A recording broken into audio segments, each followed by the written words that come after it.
Pada trader-trader bursa Malaysia, okey korang tengok ni. Ini adalah satu candle hijau yang besar dan juga kita akan nampak satu volume yang lebih daripada purata. Purata warna biru ni satu volume yang besar. Jadi kita dapat tahu ada jerung meninggalkan kesan jejak yang besar kat sini. Jadi setakat ni tak ada harga yang boleh melepasi lagi harga yang besar ni. Dia still tengah buat correction. Correction dia valid sebab volume dia lagi rendah daripada body yang hijau ni pun sama, correction dia pun rendah. So kita tunggu next week adakah dia akan fly. Target pada 30 sen cukup.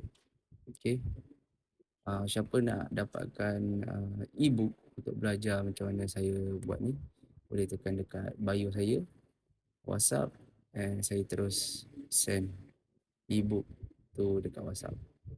Alright, see you.